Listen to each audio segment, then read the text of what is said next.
On Monday, the South Korean military started removing loudspeakers for propaganda broadcast toward North Korea near the border, in Seoul's latest efforts to ease inter-Korean tensions. The South Korean government has selected 5 teams to participate in its AI project that aims to develop a homegrown AI foundation model. Naver Cloud, Upstage, SK Telecom, NCAI, and LG AI Research will receive state support to do so. And the National Assembly laid out a set of controversial broadcasting reform bills on Monday, prompting the main opposition People Power Party to launch a filibuster. Loudspeakers installed along the border for propaganda broadcasts against North Korea will be taken down within the next few days. The South Korean government decided to do so as part of efforts to alleviate tensions between the two Koreas. Our Kim Bo-kyung starts us off. South Korea's military decided to remove loudspeakers on Monday that were used for anti-Pyongyang broadcasts. The move comes amid the Lee Jae-myung administration's attempts to ease tensions on the Korean peninsula. Our military has begun dismantling the loudspeakers directed toward North Korea, starting today.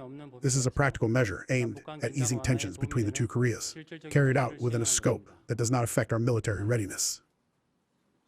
Removing the loudspeakers comes less than 2 months after President Lee ordered the suspension of broadcasts in early June, an action also followed by North Korea afterwards. Around 20 fixed loudspeakers will be removed within 2 to 3 days, as mobile loudspeakers had already been taken away when the broadcasts were suspended. North Korea still has its loudspeakers in position, though they are not being used. Despite Seoul's proactive measure, one expert says Pyongyang is not going to consider that this is a major step towards opening up dialogue, as it is just a follow-up measure of physically getting rid of loudspeakers after the government promised to suspend broadcasts. However, he did say this was going to help the two Koreas build a bit more trust. It's hard to say that this directly addresses the fundamental issues that North Korea is demanding. However, by taking actions as the South Korean government had stated, it could help build a bit more trust from Pyongyang toward Seoul. Pyongyang is known to be demanding the end to ROK-US joint military exercises. However, this is unlikely to happen as the upcoming Ulchi Freedom Shield is expected to go ahead as originally planned as of Monday, according to the Defense Ministry. Kim Bo-kyung, Arirang News. South Korea's foreign minister says U.S. troops will stay on the Korean peninsula and that Seoul will work with Washington and Tokyo to manage relations with Beijing. In an interview with the Washington Post, Jo Hyun said there's no concern over a reduction in U.S. forces, adding he received assurances from American senators during his trip to D.C. last week. Touching upon their regional order, Jo said China was becoming somewhat problematic for its neighbors, citing its maritime actions. He stressed the importance of upholding international law and said cooperation with Japan is key, warning that containment alone won't be effective. South Korea's recent trade deal with the U.S. has eased uncertainties for the nation's exporters. This is according to Industry Minister Kim Jong-kwon, who reaffirmed on Monday the government's efforts to minimize the impact of U.S. tariffs on local industries at meetings in Seoul with the chiefs of 2 major business lobby groups. The minister pledged to devise additional measures to help Korean businesses strengthen their competitiveness, especially in strategic sectors including shipbuilding, automobiles, and semiconductors. He also expressed his gratitude to the business community for its all-out support, with top executives actively involved in efforts to secure a trade deal.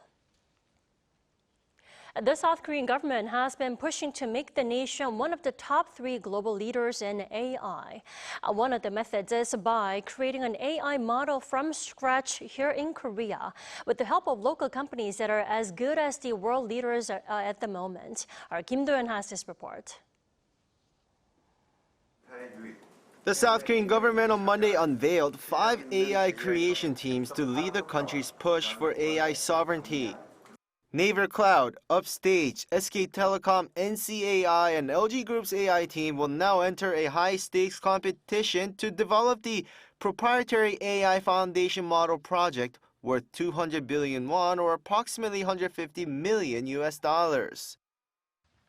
The latest selection evaluated each team's technological capabilities and development experience, the scale of their development goals and strategies, as well as their potential impact and plans to contribute to the broader AI ecosystem.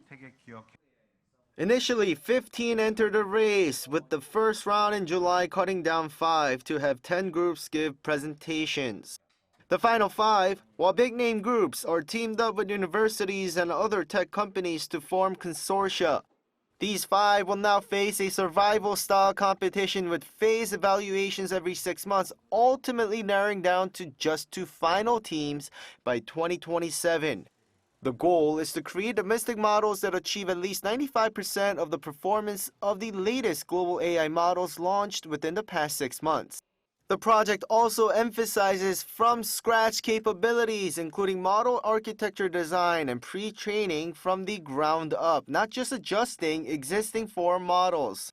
The initiative is part of President Lee Jae-myung's core pledge to build an AI for all society and realize Korea's ambition to become one of the world's top 3 AI powerhouses. The final 5 will now receive government backing, including access to high-performance GPUs. First, until mid-2026, private sector GPUs will be leased using 157.6 billion Korean won allotted from a recent supplementary budget. Later, the government will provide up to 8,000 GPUs per team from a pool of 10,000 units purchased by the government. Data support. Each team will also receive 10 billion won annually for data support, with an additional 3 to 5 billion won allocated for data construction and processing. A bold new challenge begins. We believe in the strength of Korea's AI companies and institutions, and the government will stand with them every step of the way. Kim Do-yeon, Arirang News. It's been 2 weeks since the livelihood recovery consumption coupons have been distributed here in Korea, and sales at small businesses here have risen by 2.2% compared to the previous week. This is according to a report by Korea Credit Data on Monday. The data, analyzed from over 380,000 businesses' card transactions at small businesses between July 21st and 27th, shows sales at Iber stores soaring over 56%, followed by fashion and clothing at 28%, and noodle shops and sushi restaurants with over 20%. The Ministry of Interior says 90% of eligible recipients apply for the coupons as of 11 a.m. July 31st.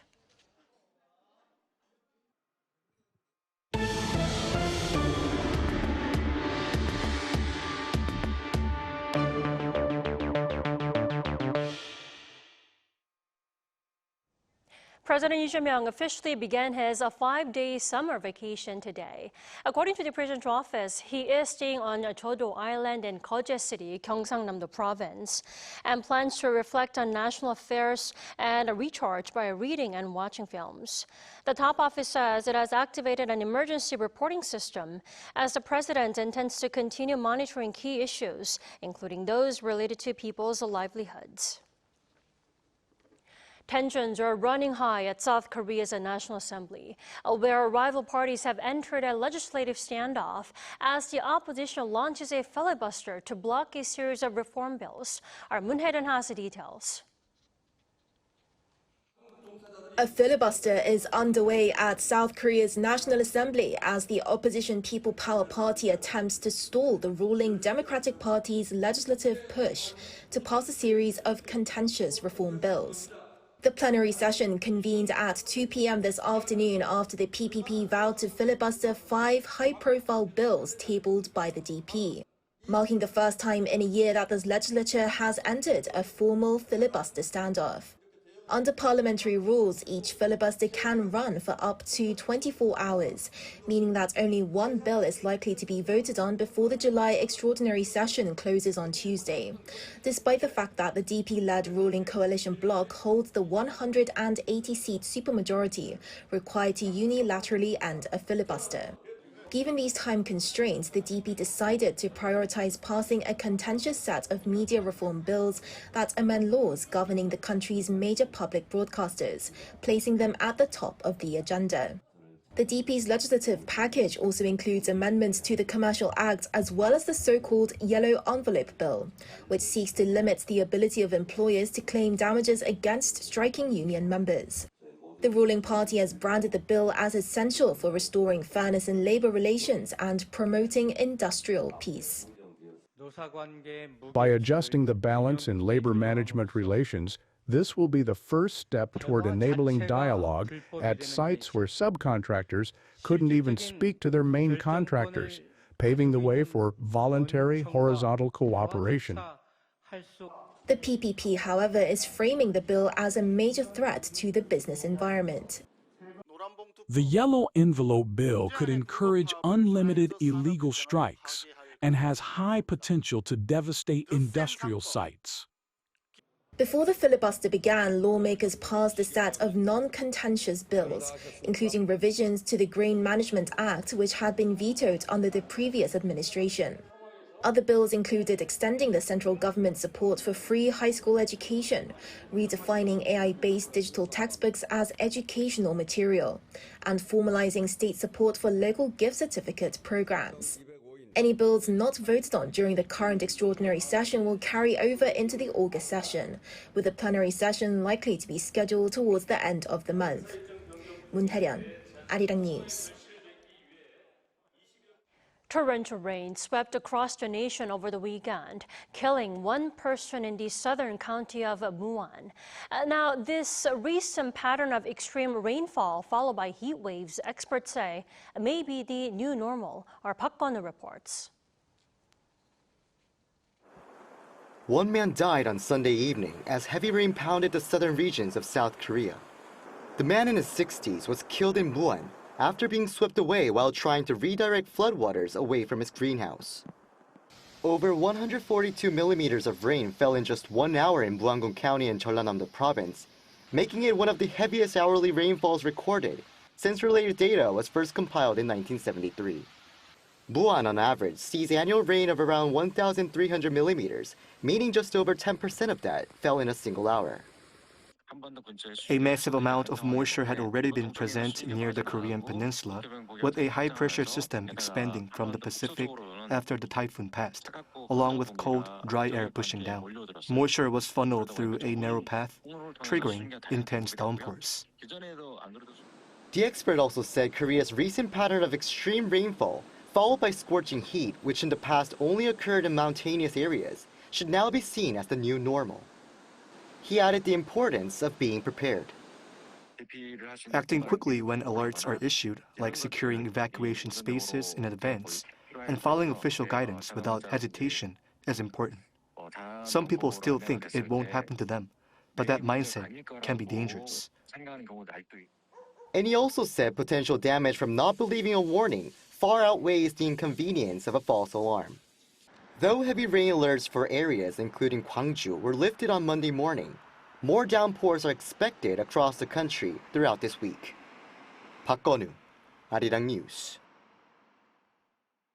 Over in the Middle East, Israeli Prime Minister Benjamin Netanyahu has vowed to eliminate Hamas and secure the release of hostages after videos of two visibly emaciated Israeli being held by the militant group were released. Isung does more.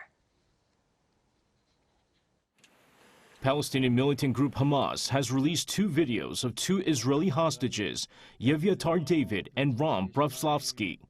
The video released by Hamas on Saturday showed David saying that he hasn't eaten for days and is digging his own grave.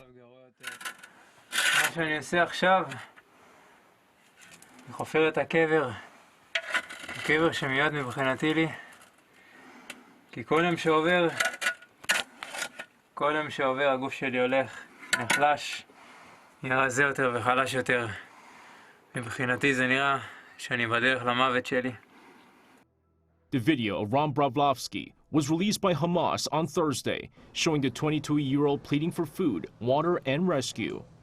Both men were abducted from a music festival by Hamas during the October 7, 2023 attacks. In response to the hostage video, Israeli Prime Minister Benjamin Netanyahu on Sunday vowed to destroy Hamas, adding that Israel is determined to free the hostages. I am filled with even stronger determination to free our kidnapped sons, to eliminate Hamas, and to ensure that Gaza will no longer pose a threat to the state of Israel. Meanwhile, U.S. President Donald Trump's Middle East envoy, Steve Witkoff, met with families of hostages held by Hamas on Saturday. There, he told the families that Washington is working with the Israeli government on a plan that would effectively end the war in Gaza. The envoy also said that the militant group was prepared to disarm in a move to end the war. However, the group has repeatedly said it would not lay down its weapons. Witkoff is currently visiting Israel as the U.S. is facing mounting pressure over the worsening humanitarian conditions in the enclave. Lee Seung-jae, Arirang News. The official soundtrack for K-Pop Demon Hunters has reached the #2 spot on the U.S. Billboard 200. On Sunday local time, the OST of Netflix's original animated film marked its highest record yet, now in its 6th week on the chart. Since debuting at #8 in June, the album has consistently stayed in the top 5. Meanwhile, K-pop boy band Tomorrow by Together, better known as Tubatu, has debuted at #3 on the same chart with their 4th studio album, The Name Chapter Together. This marks the group's 7th time landing on a top 10 spot on the chart. APEC 2025 Korea in Gyeongju, Gyeongsangbuk-do province, is taking place in less than 3 months from now. In the meantime, the province is busy finding ways to make it easier for foreign visitors to get ground. Our An Sung-jin reports. A taxi driver wearing a shirt, vest, and tie embroidered with a Gyeongju City symbol welcomes a foreign guest. Speaking through a smartphone app, the guest tells the driver his destination. Please take me to the Bulguksa temple. It is translated automatically on the driver's cell phone. What the driver says to the customer is also translated immediately. This two-way AI translator has been provided to around 1,000 taxi drivers in the Gyeongju area ahead of APEC 2025 Korea. Since we have the translation application ready, we can communicate with foreign guests and take them to destinations more easily. Gyeongsangbuk-do province has started its K-Miso City project, which stands for My Innovated Smart Open City, for foreign visitors ahead of the APEC Economic Leaders meeting in November. The province says it's a civic movement with the aim of encouraging people to revisit Korea. Key tasks aim to transform aspects of society to create a smart and open city. The project is also set to improve public transport services, lodging facilities, and traditional markets. With events like APEC Plogging and APEC Clean Day, citizens will clean the streets to make sure the city is as clean as it can be. We try to set our smiles, kindness, and cleanliness as our standard practice from the service industry to daily life. This will create a smart and safe city for everyone. Since the voluntary participation of citizens is essential for the successful hosting of the APEC Economic Leaders meeting, the province plans to promote the campaign through civic education. An Sung-jin, Arirang News.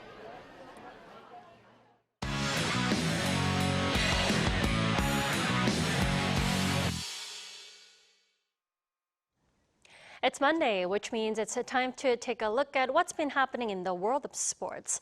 For that, we have our sports editor, Paul Neitz, joining us in the studio. Welcome back, Paul. Hello, thank you. So why don't we start with football? The huge news broke out over the weekend. Heung-min is leaving Tottenham Hotspur after 10 years with the club. Yes, that's right. Son announced on Saturday that he has made the decision to leave Spurs. Right. There had been much speculation about his future with just 1 year left on his contract. And just before a press conference for the final Kupang play match with Newcastle United, Son told the media there that he had made his decision. It meant that the match the following day in Seoul was his last for Spurs. He started as captain and was taken off after 65 minutes to a standing ovation and a guard of honour. Son racked up 173 goals and 101 assists in 454 matches for Spurs across 10 seasons, ranking 5th on the club's all-time scoring list. He leaves as a club and Premier League legend. In May, he captained Spurs to a UEFA Europa League title, the team's first major silverware in 17 years. He will now join Major League Soccer club Los Angeles FC in the coming days, according to reports. It was a teary weekend for Son. Now, sticking with football, there were more summer-friendly games, including the K-League All-Star game. Tell us more. Yeah, that's right. In fact, Team K-League actually beat Newcastle United, the Premier League club, on Wednesday at Suwon World Cup Stadium. A goal from Jeonbuk midfielder Kim Jin-gyu earned Team K-League a 1-0 win. It was only the second win for a K-League All-Star team against the club from Europe and the first time to keep a clean sheet. The next day, when FC Seoul hosted Barcelona, fans were given something of a goal fest to enjoy. The match ended 7-3 to Barcelona with 5 goals in each half. And Barca aren't done in Korea just yet. They face Daegu FC tonight in the final match of their Asian tour. Right. Now, moving on to baseball, Lee Jung-hoo can now say he's had a 4-hits game now, right? Yes, indeed. Something that he'd never done before in Major League Baseball. But he achieved that feat for the San Francisco Giants on Sunday, helping them beat the New York Mets 12-4. His first hit, which came in the 3rd inning, led to him scoring a run to bring the score level at 1-1. In the 4th inning, his hit led to the Giants earning a 6-1 lead. Hit 3 came in inning number 6, then the 4th in the 9th inning, a double to left field. He's gone 7 for 12 in 3 matches in August, raising his batting average to .258. Against the Mets alone, he has gone 12 for 23 with 5 doubles. Paul, finally to the Swimming World Championships. Team Korea's achievements weren't as good as last year, I have to say, but there's still a reason to be optimistic, right? No, you're right, yes. The men's 400-meter medley relay team, they reached the final for the very first time. The team of Lee Ju-ho, Choi Dong-yeol, Kim Young-bom and Hwang Sun-woo finished in 7th place with a time of 3 minutes 32.32 seconds. The same team also finished 5th in the men's 4x200-meter relay final on Friday. The biggest achievement was Kim Woo-min's 400-meter bronze in the men's freestyle. The one medal is significantly fewer than last year in Doha, but with Kim's bronze and the relay team showing some promise, there is new hope for the nation's swimmers. Indeed, Paul. Thank you for that wrap-up today. Thank you.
If only we could jump right into the autumn from today's fine summer weather. At least here in the capital, we had a bearable heat under partly sunny skies.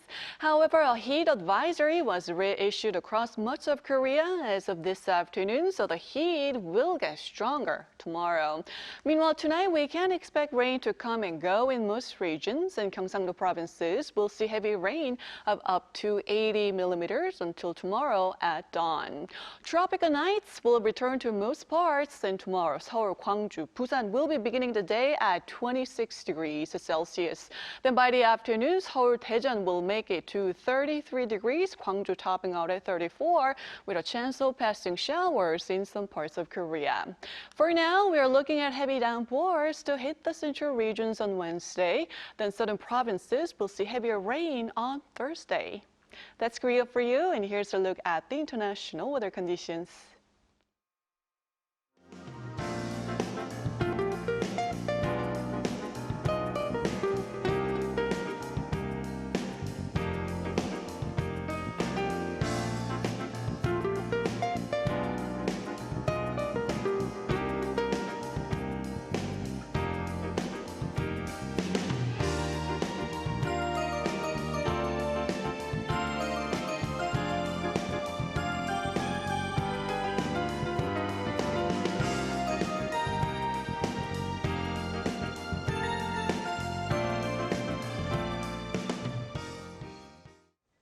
That is all we have for tonight. I'm Kim Dami. For all of us here at Arirang, thanks for watching and good night.